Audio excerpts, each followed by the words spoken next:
Welcome to Money Confidence. I'm Crystal Oculee, the Chief Financial Strategist here at Confidence Wealth. And every week I try to bring a topic to you that's talked about and that I find might be important for me to share with you. So the subject has been, and I hear this a lot, is do I have enough for retirement? Or, sometimes I hear questions like, is $1 million enough? Is $2 million enough? Is $3 million enough?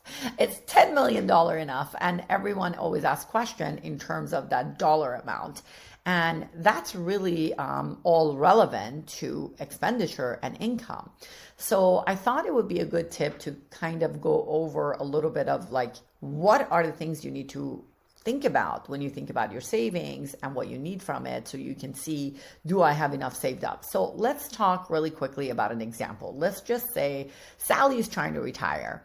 And let's say her expenditure is $100,000 a month. That includes her net expenses and it includes her taxes and everything. So let's say all of it is $100,000. We're just making this example easy. And let's say she gets $30,000 a month in Social Security. $30,000 a year. That would be very nice if she got $30,000 a month in Social Security. Then we don't have a problem. But so let's say she's getting $30,000 a year in Social Security benefits.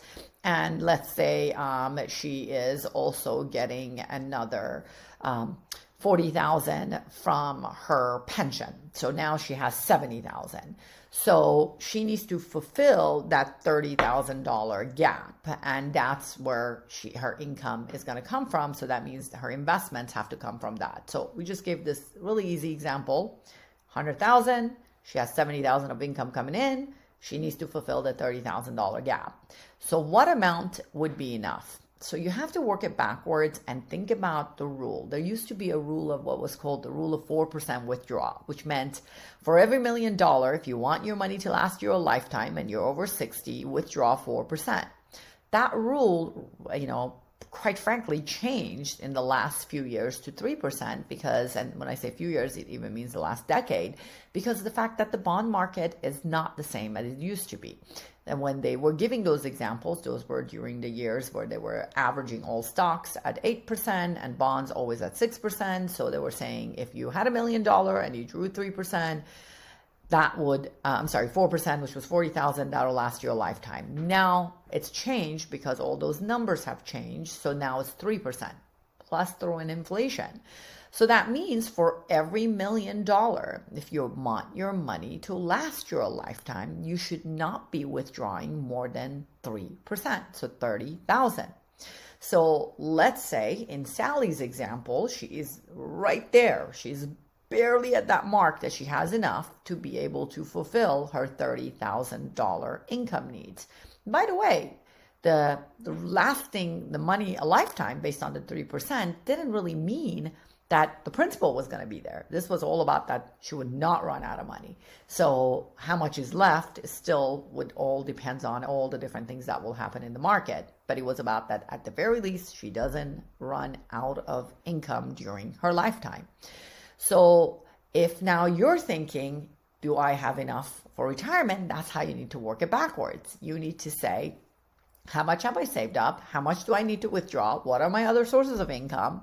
And do I have enough to withdraw? So it's not about the dollar amount, because I've had meetings where someone's excited and they feel like they saved enough money because they worked for many years and they were making really good money and they saved quite a bit of money. However, their expenditure was a lot more. Let me give you an example.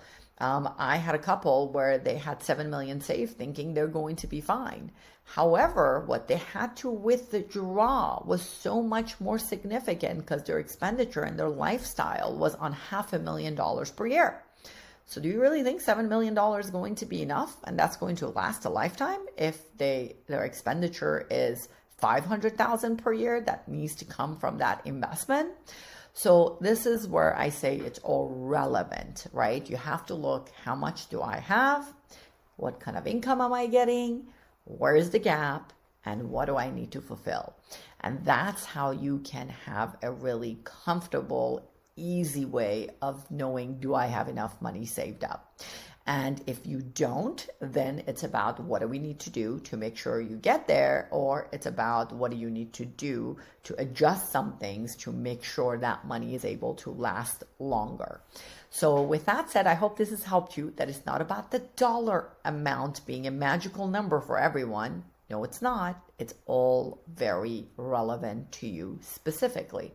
Someone could have saved only $500,000, but they have a pension of $10,000 a month and their expenditure is $3,000 a month. They're going to be fine. It's not about dollar amount.